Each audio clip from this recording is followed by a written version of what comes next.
Delusion is powerful, but reality is truth. But that's also subjective.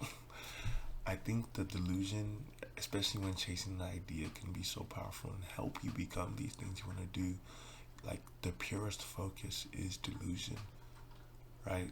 Like the person who made lotion was deluded about something and they wanted to change it.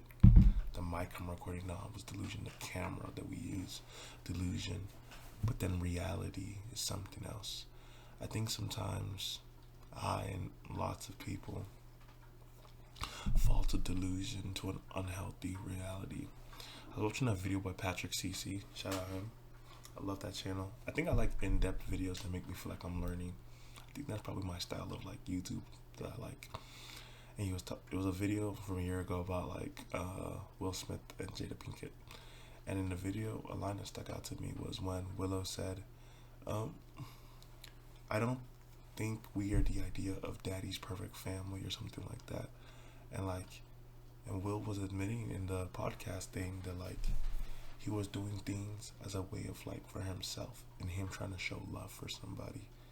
And I think a lot of times us trying to project or even control the way we love somebody is insane. I mean, it's insane, but it's also like what we think is love.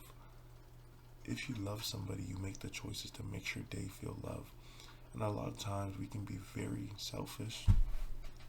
I trying to control and subject that person to our love. Does that make sense? Okay, like I assume I do things because I assume that you would like them versus actually just asking and knowing that you would like them. It makes me even think about what I ask myself quite often is words are so powerful, but the things that are not spoken are even more powerful. But how do we balance the things that are not spoken and the things that are spoken? But I also think that like as things are spoken, it helps you create unspoken things. It's like the iceberg thing I saw at church. It was like the very bottom of the iceberg is core values. Those are the unspoken principles of places or identities that people hold.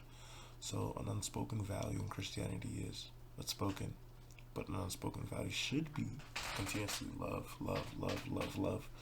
And it is something that's spoken, but it has to be shown for that to be unspoken, right? And I think a lot of times, I want to be, I'll just be honest, you fall into the trap of ideas like, I want to be a good boyfriend. I'm not a boyfriend to anybody. But even that, you know what I'm saying? Like, we want to be a good son. We want to be a good this, rather than like actually chasing our dreams and visions. Yeah, it's quite interesting, isn't it? Delusion is powerful, but reality is truth. It's, if I call it what it is, it's infatuation. Infatuation is dangerous. Just plainly speaking, it's very dangerous because it subjects you to a false reality that wasn't even there in the first place. And sometimes you need to create a false reality to create new realities, but even in that, it doesn't allow you to see things with a clear picture, which is not good. And a lot of the times, I are deluded to see a reality that does not exist, but one that we control and create in our own head, and we try to subject people to it. And that's what expectations are. But if you love somebody, you'd make choices that show that. And we're still all learning to love. I know I am learning to love daily. And I'm learning to catch myself when I'm not showing love faster. And in that, I can practice showing love. But I'm trying to get to the stage of just showing love first, then, catching myself. But it's both. Still working, still growing, but yeah, I'm still learning. And I think the most powerful thing you can learn is love. But back to the delusion thing. Delusion is so powerful, but this false sense of control you get from delusion hurts a lot of people. Will was saying in the podcast that he was planning Jada's 40th birthday 3 years before her 40th birthday. Invited this, invited that, and that. And she said, like, it was just a way of him showing his ego, which I think could be true, because a lot of us struggle with ego. We as an I realize a lot of things I've done is just as a way of showing my ego, or trying to do this, do that, as a way of ego this, ego that. Ego is so powerful, but to submit one's ego is probably the most powerful thing that somebody can do. Even in being vulnerable, I realized I had this curated version of my heart. Here's my hand.